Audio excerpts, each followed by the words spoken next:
Ironman Mont Tremblant is coming up later on this week, so I thought I'd put together a video with some tips from my experience racing at Tremblant in hopes that you can have your best race. Starting off in the swim, if this is your first Ironman, or if it's the first time that you're doing a one-loop swim course, when you get down there on race morning, you might be shocked at just how far out you have to swim. I know I was when I did my first Ironman at Tremblant in 2013. Best advice I can give you is to just take it one buoy at a time. During the pre-race briefing, they'll tell you just how many buoys there are out there. There's likely going to be somewhere between 12 and 15 going out, and then another 12 to 15 coming back. And I just try and take it one buoy at a time and just count them off as I'm going out and then when I'm coming back. Once you've made the turn and you're heading back towards the village, the sun is going to be coming up in front of you. I tend to use tinted goggles in all my races, so I've never had a huge issue with the sun.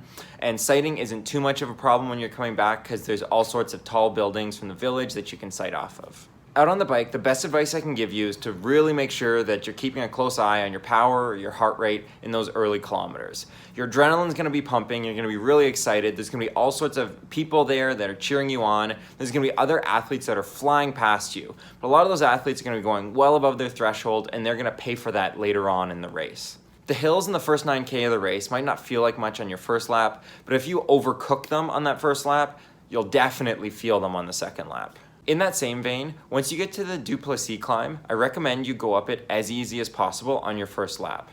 You're going to go up the climb twice towards the end of each of your laps, and I've never heard anyone come off the bike and say they wish they went up harder the first time. Finally, when you're coming back down Duplessis at the end of your first and second laps, make sure that you're alert and aware. It's not an overly challenging or technical descent, but there have been some issues there, and I expect a big part of that is because of big efforts that people putting in going up Duplessis and then just kind of checking out and paying more attention to nutrition than the road, and there have been some collisions in the past.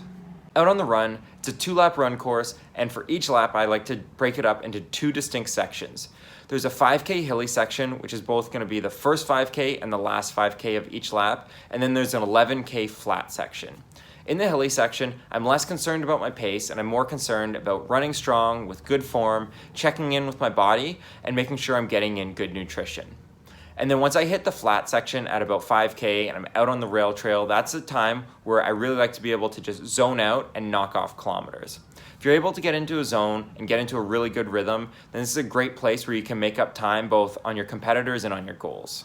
I hope everybody racing Ironman Mont Tremblant this weekend has a great race.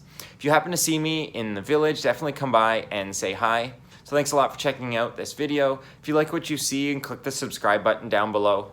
And until next time, happy training. Oh, this you crazy mother.